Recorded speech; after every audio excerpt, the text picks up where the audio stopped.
Bonsoir à toutes et à tous, donc chronique numéro 243. C'est vrai que cela fait assez longtemps que je n'en ai pas fait. Et là je pense que les choses s'imposent. Alors sans rentrer effectivement dans les audios précédentes que j'ai pu effectuer, en prévoyant plus ou moins la situation dans laquelle nous nous trouvons aujourd'hui, on en revient toujours au même problème de l'impérialisme qui veut déployer des bases de l'OTAN dans le monde entier et établir effectivement des gouvernements réactionnaires, ultra-libérales, et dont le capitalisme frénétique et effréné est présent bien entendu pour servir leurs intérêts. Alors, ces derniers temps, nous voyons un peu partout dans la société occidentale une propagande remise en place et dont les événements autour de la Russie et du Donbass se développent extrêmement rapidement. Alors, le 24 février, effectivement, le monde s'est réveillé en apprenant que la Russie a pénétré le territoire de l'Ukraine. Alors, si on évalue les événements et, je dirais, leur évolution dans leur intégralité, et pleinement, il faut plus de temps pendant lequel je dirais qu'ils peuvent être observés et analysés en déplacement. Mais il y a certaines choses qu'il faudrait préciser, et qu'on peut dire aujourd'hui, puisque effectivement les caméras sont braquées sur l'Ukraine. Jusqu'à hier, nous discutions encore, je dirais, de la possibilité d'une reconnaissance des républiques du Donbass par la Russie en tant qu'État indépendant. Alors, je devrais préciser que la Russie, au départ, n'était pas très, je dirais, chaude pour reconnaître ces États indépendants, considérant que l'Ukraine devait rester un seul État, un et indivisible. Or, ce qu'on a pu constater à peu près depuis 8 ans, c'est que l'Ukraine n'a eu de cesse de bombarder les territoires de l'Est, en l'occurrence Lougansk et Donetsk.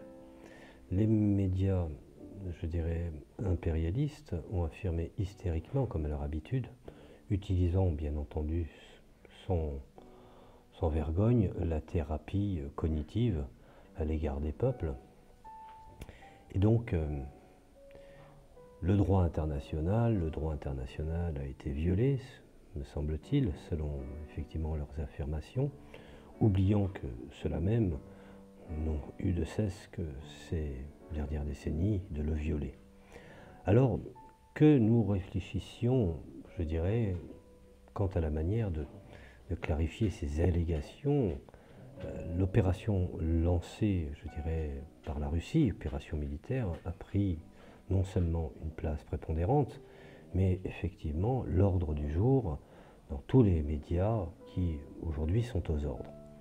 Alors, l'État ukrainien mène une guerre ouverte contre le Donbass depuis 8 ans, et je ne cesse de le dire dans mes différents audios précédentes. Et dans cette guerre, menée par l'armée ukrainienne et ses supplétifs, le bataillon Azov, Pravi Sector, qui sont pour la plupart des bataillons surarmés, qui au demeurant aujourd'hui le bataillon Azov fait partie intégrée au ministère de la Défense, ne cache pas effectivement ses accointances et ses liens avec un passé sulfureux qu'on pourrait qualifier effectivement de nostalgique de l'Allemagne du Troisième Reich. Bon, ceci est encore une autre histoire.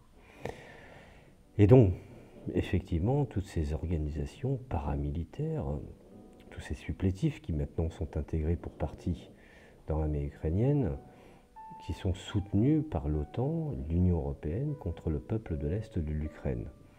Et selon les chiffres officiels, il y a eu à peu près 13 000 personnes qui ont été tuées à ce jour entre la République populaire de Lougansk et la République populaire de Donetsk.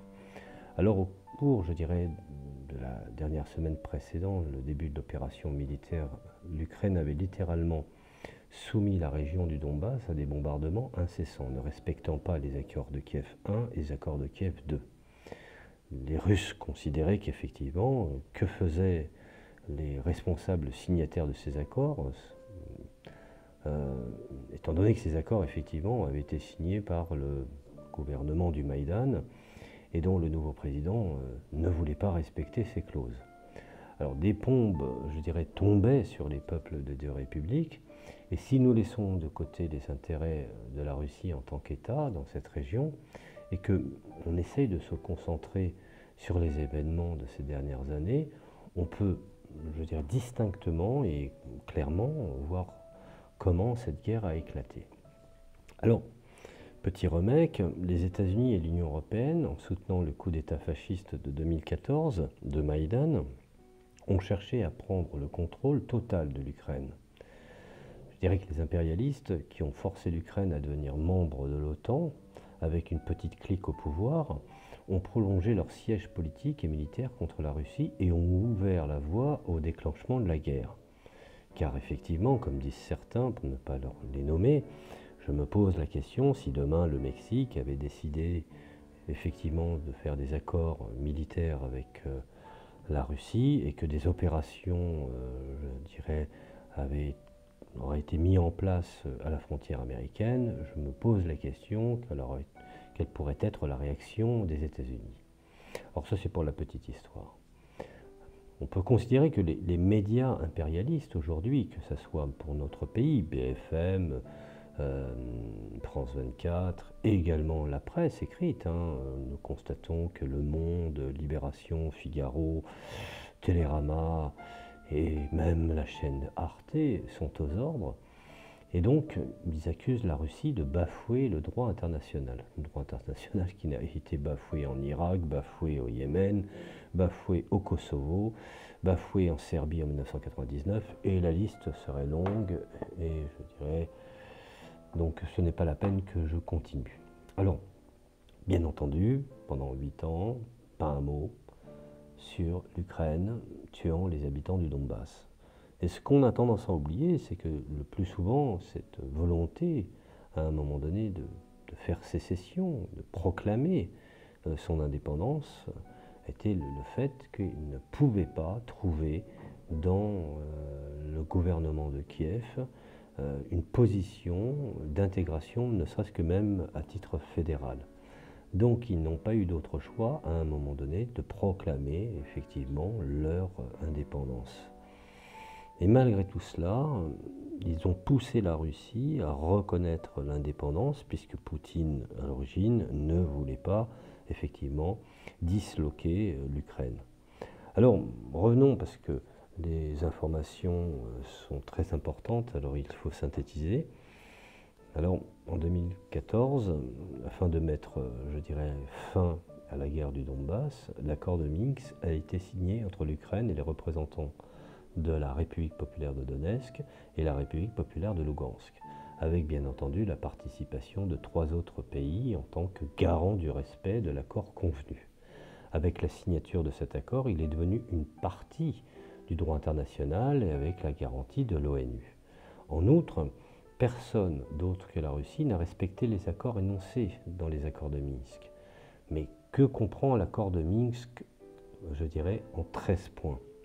Les 2 premiers points, bien entendu, considèrent, et à juste titre, le respect, donc le retrait des armes lourdes de la région.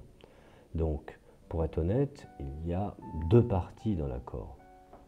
Ensuite, il y a la résolution du conflit par le dialogue, car les représentants de la République populaire de Donetsk et la République populaire de Lugansk seront reconnus comme des parties égales dans les négociations. Et au cours de ces 8 années, l'Ukraine ne l'a jamais fait. Elle n'a jamais entamé de négociations avec la République populaire de Lugansk et la République populaire de Donetsk. Et selon l'accord de Minsk, jusqu'en mars 2015, les modifications de la constitution de l'Ukraine devaient garantir l'autonomie du Donbass. Fin 2015, des élections locales devaient se tenir dans les 2 républiques sous la supervision de l'OSCE. Une amnistie générale dans le pays devait être annoncée pour que les antifascistes ne craignent pas d'être poursuivis par les autorités ukrainiennes pour leurs crimes de guerre. Mais, comme on peut le voir d'après ce qui précède, la Russie n'avait pas réellement l'intention d'annexer et de séparer le Donbass de l'Ukraine. Si l'Ukraine avait adhéré à l'accord de Minsk signé par elle, elle aurait pu y avoir, je dirais, la paix dans le Donbass depuis 2015. Or, l'Ukraine ne l'a jamais fait. En octobre, je dirais, 2021, l'Allemagne et la France, qui sont garantes de l'accord, ont déclaré que l'Ukraine n'a plus besoin de rencontrer les représentants du Donbass et donc en pratique enterrer l'accord. Cependant, je voudrais préciser que la Russie a toujours été blâmée. Alors, qui a violé l'accord de Minsk? Qui a violé le droit international encore une fois? Tout d'abord, il est utile de rappeler, voire de noter, ce qui suit. Aucun des 13 points de l'accord de Minsk ne stipule que la Russie ne veut pas reconnaître les républiques du Donbass comme des États indépendants. Et la Russie est garante de l'accord par une partie de celui-ci, comme le RPD ou le RPL, et l'Ukraine. Les choses se sont passées en plusieurs étapes. Première étape, effectivement, les bombardements incessants de l'armée ukrainienne et des bataillons allant jusqu'aux frontières de l'Est, comme étant des exactions, et dont effectivement, aussi bien Sergueï Lavrov que Vladimir Poutine ont constaté qu'il n'y avait aucun respect finalement de ce cessez-le-feu. Et pire encore, Poutine n'a pas eu d'autre choix à un moment donné de dire bon bah écoutez, ce qu'on va faire, nous avons donné la citoyenneté russe à ceux qui le veulent pour au moins les protéger. Ensuite, la deuxième procédure a été effectivement à un moment donné, par manque et par obligation, de déclarer les indépendances pour organiser effectivement tous ces ouvriers, tous ces instituteurs, tous ces mineurs qui ont pris les armes et les organiser en une armée, je dirais, disciplinée. Ce qui a été effectivement l'amorce de la fameuse armée de la DNR et les deux fameuses armées des deux républiques. Alors, la Russie a-t-elle enterré l'accord de Minsk après avoir reconnu l'indépendance des deux républiques du Donbass? A-t-il, je dirais, violé le droit international? Est-ce que Poutine l'a violé? Quelque part, oui, avec la reconnaissance du DNR et du LNR, donc l'accord de Minsk est pratiquement mort, parce qu'ils ne peuvent plus être envoyés dans la composition de l'Ukraine, mais la Russie est devenue le dernier pays à le briser. Au début, il était question, effectivement, si les accords avaient été respectés par l'Ukraine, qui n'est que le jouet et la marionnette des desiderata des Occidentaux, qui n'avaient certes, peut-être naïvement, Macron le croyait, mais qui n'avait pas envie, effectivement, de donner un statut, je dirais, d'autonomie de ces deux petites républiques.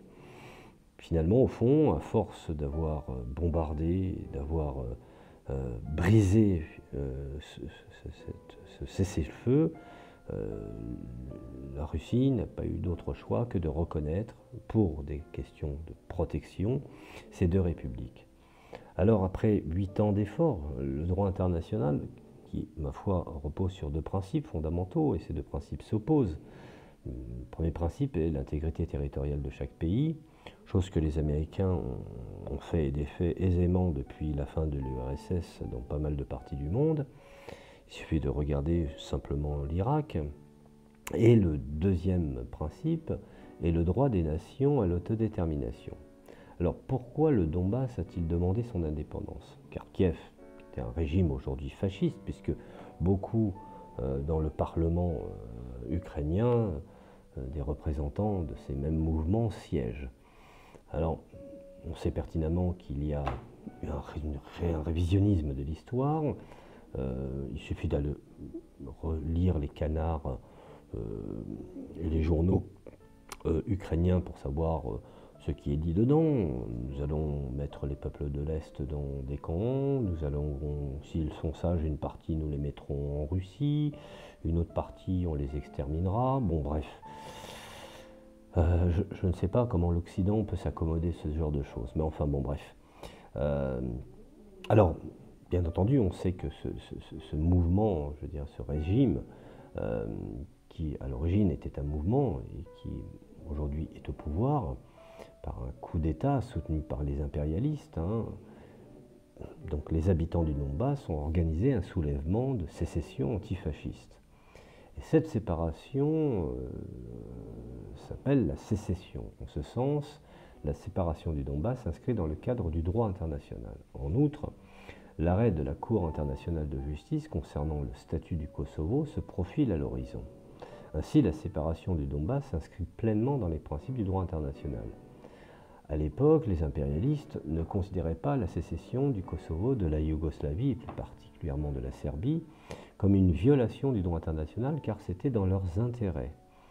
Le 8 octobre 2008, l'affaire a été portée devant la Cour internationale de justice de La Haye, aux Pays-Bas. Le 22 juin 2010, la Cour internationale de justice des Nations Unies a statué que la déclaration d'indépendance du Kosovo n'est pas contraire au droit international. Ce qui s'applique au Kosovo s'applique à toute autre partie du monde, y compris le Donbass. C'est pour ça que les Américains, le plus souvent quand ils innovent dans certaines politiques, ils oublient qu'ils peuvent être une source de référence. En fait, le débat sur ce sujet se termine ici. L'opération militaire russe contre l'Ukraine, on peut considérer qu'effectivement, si on a une conception, je dirais, anti-impérialiste, et que finalement ce sont les peuples qui sont les plus importants, et qu'on est guidé effectivement par ces principes, et que pour déterminer sa propre position face à l'opération militaire entreprise par la Russie contre l'Ukraine, on doit effectivement comprendre quels sont les enjeux et quels sont ceux qui aujourd'hui nous parlent de démocratie, de droits de l'homme. On a bien vu ce que ça a donné. Les droits de l'homme à partir en Afghanistan, ils espéraient une société de Big Mac et de McDonald's, et ils ont eu finalement, ils étaient dans l'obligation de négocier avec effectivement des gens qui sont plutôt, je dirais, des adeptes d'un certain Moyen-Âge. Alors, la vraie victime dans cette histoire, mais ça on le voit, même si certains médias ne peuvent pas toujours tout interdire, j'en veux pour preuve ces derniers temps sur BFM, une Ukrainienne qui était interviewée et qui, croyant effectivement qu'elle allait tirer à boulet rouge sur Poutine, a commencé à parler de Zelensky comme étant un pantin aux mains de l'Occident, et qui a parlé effectivement des véritables problèmes de la société, avec un SMIC à 200 €, où une partie des gens ne peuvent pas se nourrir convenablement, le gaz n'est pas assuré, quant à l'électricité on n'en parle pas. Et bien entendu, les Occidentaux vivent encore dans un esprit hollywoodien, en se faisant une idée, je dirais, de l'Ukraine qui les arrange, en oubliant qu'une bonne partie de la population vive, non seulement même la population ukrainienne, vit dans un désastre humanitaire. Alors, je vais finir par cette analyse en disant que aujourd'hui on remet la propagande de guerre, les médias aux ordres, et on essaye de mettre en place la stratégie du consentement, où dans cette société qui depuis 40 ans, nos élites favorisent le droit au divertissement, nous sommes effectivement de plus en plus manipulés, et finalement, au fond, je vous demande d'ouvrir les yeux et puis d'être, je dirais, plus objectif quant à la question aujourd'hui des intérêts, et de savoir qui dirige, qui veut nous imposer telle ou telle chose, et donc de savoir plus précisément ce que la guerre de Donetsk, qui est aujourd'hui une catastrophe, et dont les morts et la population assassinée, quelque part, c'est lui rendre justice. Et donc je vous invite effectivement à faire très très attention sur les médias et leur habitude de cacher l'histoire et les intérêts économiques, monopoliser le débat, diaboliser l'adversaire. Les propagandes de guerre battent leur plein avec l'Ukraine, et bien entendu toujours la même doxa. Donc il est prudent aujourd'hui de se méfier des médias que nous avons sur nos territoires occidentaux. Voilà, je vous remercie de m'avoir écouté, et je vous dis à la prochaine chronique.